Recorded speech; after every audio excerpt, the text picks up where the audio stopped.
Talon watched his own teeth scatter across the academy courtyard. He counted 3 different expressions of the same. We continue with Kant, about Kant, the Immanuel Kant, who is the German philosopher, believed in progress, about the human understanding, reasoning, aesthetic, beauty, purpose, politics, religion, everything. Greater rationality, greater respect for human dignity, greater organization of society Morals, around principles of justice and freedom. But justice this progress and is not freedom. automatic. It requires effort, courage, enlightenment. Each generation must do its part, must refuse to simply accept the status quo, must dare to think for itself and work toward a better world. The arc of history may bend toward justice, but only if people keep bending it, keep pushing against ignorance and prejudice and oppression. This is why education was so important to Kant, why he devoted his life to teaching, to writing, to clarifying ideas and making them accessible. He believed that the more people understood, the more they used their reason, the better the world would become. Not quickly, not easily, but gradually, over generations. That's why I asked you to spread the He would channel, not see the because fulfillment of this hope. the world will become No better. one person could. But each person could contribute to it, could add their small stone to the edifice of human understanding Everyone and can human add. dignity. As you drift now, let yourself feel part of that same project, knowing that your life, however small it may seem, is part of that larger story, that the choices you make, the values you uphold, the way you treat others, all contribute to the ongoing work of making the world more just, more free, more humane. Kant's relationship with religion was complex. He was raised in a deeply religious household, and the influence of pietism never entirely left him. But he was also a thoroughgoing rationalist who believed that religious belief could not rest on revelation or authority, but must be grounded in reason and morality. He argued that the traditional proofs of God's existence, the ontological argument, the cosmological argument, the argument from design, all failed to establish God's existence with theoretical certainty. We cannot know that God exists the way we know that triangles have 3 sides. But this doesn't mean God is irrelevant or that religion is mere superstition. Rather, Kant argued, we must believe in God as a postulate of practical reason, as something we need to assume in order to make sense of morality. If morality requires that we strive for the highest good, the unity of virtue and happiness, and if we cannot achieve this in our lifetime, then we must postulate immortality and God as the guarantor that virtue will ultimately be rewarded. These are not theoretical truths, but practical necessities, things we accept not because we can prove them, but because they are required for living a moral life. Religion, properly understood, is about ethics, about cultivating virtue, about treating others with respect and dignity. Everything else, the rituals, the doctrines, the institutions, these are secondary, useful, only insofar as they support moral living. This view got Kant in trouble with religious authorities who wanted religion to be about much more than ethics. But it also preserved a space for faith in an age of reason, showing that belief in God and respect for science need not conflict. As the world around you fades, let yourself rest in that same balance, knowing that there is room for both reason and faith, for both skepticism and hope, that the ultimate questions about meaning and purpose may not have definitive answers, but that we can still live well, still act morally, still find our way guided by both head and heart. In his final years, as his mind weakened, Kant's friends took care of him with great tenderness. They would visit him daily, sit with him, read to him even though he could no longer understand. They honored the man he had been, the brilliant mind that had illuminated so much, even as that mind faded into confusion and silence. When he died, the entire city mourned, not just the intellectuals and academics, but ordinary people, craftsmen and merchants, who had watched him walk past their windows every afternoon for decades, who had never read his books, but knew he was someone important, someone whose life had meant something. The funeral procession stretched through the streets, thousands of people following the coffin to the cathedral. In the days that followed, memorial services were held across Germany and beyond. Philosophers gave uncertainty speeches. Newspapers published tributes. People who had never met him felt that the world had lost something irreplaceable. And they were right. Kant had changed philosophy forever. He had shown that the mind is active, that knowledge requires both experience and rational structure, that morality is grounded in reason and human dignity, that beauty and purpose have their own domains irreducible to science or ethics. He had asked the fundamental questions. What can I know? What should I do? What may I hope? And while his answers were not always easy to understand, while they required effort and study and careful thought, they opened new ways of thinking about these questions that continue to shape how we see ourselves and our world. As you breathe in and out, let yourself rest in gratitude for that legacy, for the light he shed on ancient questions, for the dignity he affirmed in human reason, for the hope he offered that we can make sense of our lives and our world through patient, disciplined thought. Today, more than 2 centuries after his death, Kant's thought remains vitally alive. Every ethics course teaches the categorical imperative alongside utilitarian and virtue ethics as one of the 3 major approaches to moral philosophy. Every epistemology course grapples with Kant's account of how the mind structures experience. Political philosophers cite Kant when discussing human rights, international law, democratic legitimacy. Cognitive scientists find his insights about the active nature of perception prescient. Kant's writings remain difficult, demanding, resistant to easy summary. But they reward the effort. They show that philosophy can be rigorous without being reductive, systematic without being dogmatic, rational without being cold.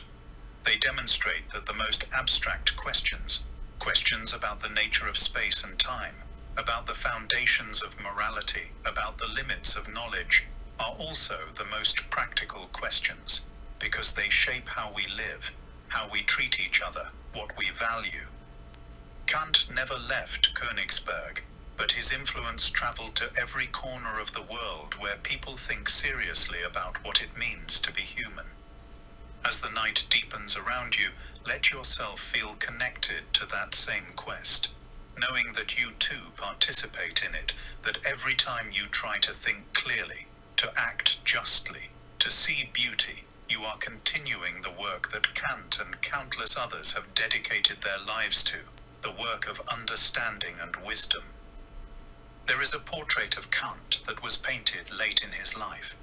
It shows a small man with bright, intelligent eyes, thinning hair, a somewhat frail appearance. But what strikes you about the portrait is the expression, a kind of calm intensity, a sense of someone fully present, fully alive to the moment, despite the fragility of the body. The eyes are watchful, thoughtful, kind.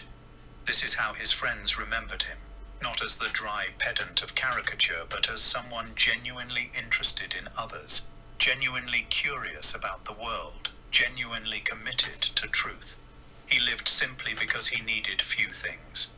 He followed a routine because it freed him from distraction.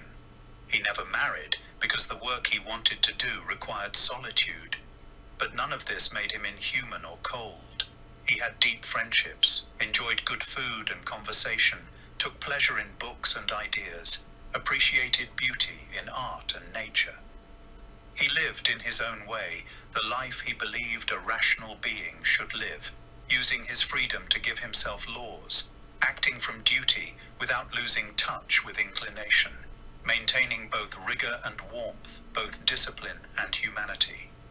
As you drift now, let yourself rest in that same wholeness, knowing that you too can live with integrity, can balance different aspects of being human, can find your own way while respecting universal principles, can be both yourself and part of something larger, the ongoing human conversation about what is true and good and beautiful.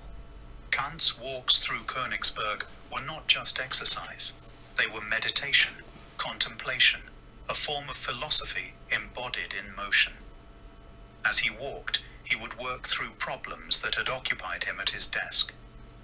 The rhythm of walking, the unchanging path, the familiar landmarks, these created a space where thoughts could unfold. Are you over the age of 66 with health conditions? You could be entitled to over £5,000 a year. Where connections could be made, where insights could emerge. Many philosophers have found that walking helps thinking, that the movement of the body somehow frees the movement of the mind. Kant's walks were solitary, not because he disliked company, but because he needed that solitude to think, to work through the intricate arguments he was constructing, to hear the quiet voice of reason speaking through the noise of daily life. The people of Königsberg, watching him pass by every afternoon at the same time, could not have known what was happening in that mind as it traversed the familiar path. But they sensed that something important was occurring, that this small, quiet man walking alone was engaged in work that mattered, that the regularity of his routine reflected not dullness but dedication, not rigidity but freedom of the most profound kind, the freedom to commit oneself fully to what one believes is worth doing.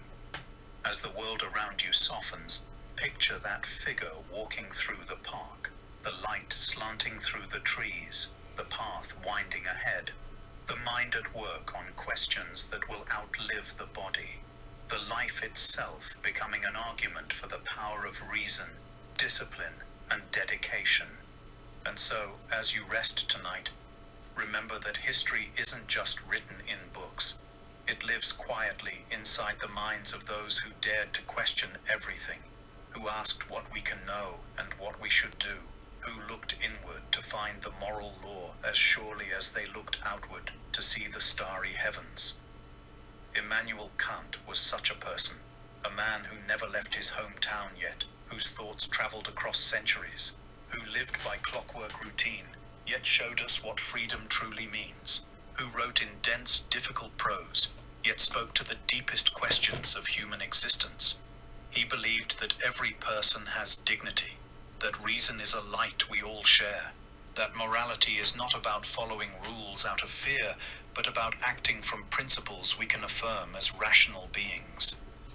He believed that knowledge is possible because the mind actively structures experience, that beauty is real, even though it cannot be reduced to measurable properties, that we can hope for progress, even though we cannot prove it will occur. He lived those beliefs, working patiently for decades to build a philosophical system that would preserve the insights of both rationalism and empiricism while going beyond them, that would reconcile science and morality, reason and faith, freedom and natural law. Tonight, as you drift into sleep, you carry a little of that spirit with you. You are part of a long tradition of seekers and questioners, of people who look at the world and ask why, who refuse to be satisfied with easy answers, who believe that life is worth examining and understanding. And in the quiet corners of your own imagination, in the calm spaces of your own mind, you too are part of the unfolding story of human wisdom. Sleep well, dream gently, and let the night carry you softly into rest, held by the knowledge that you are part of something vast and beautiful, a story that began long before you were born and will continue long after you are gone, a story of minds reaching toward truth, hearts seeking meaning, and the quiet conviction that two things will always fill us with wonder and awe, the starry heavens above and the moral law within. Good night.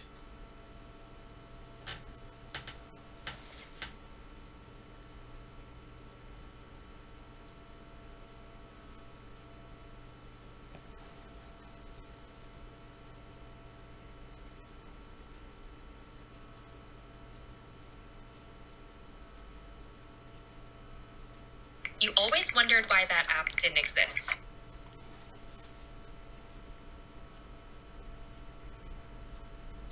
the starry heaven above and the moral laws within. This is the story his mother, she used to teach him. The mother, she was very intelligent woman, but she died when he was a child, and then his father died a few years after that. He was 13 when his mother died, and then he was 16 when his father died. So he has to stop, and he started to do manual work, and his father was working in leather business, and then to support his siblings. So it was hard work. And he waited for 30 years as a private professor. Then he was appointed as professor of philosophy, and he got salary, and he got stability in his life. 30 years. He can't get a job in the university, but he applied, he persisted, but he got it at the end.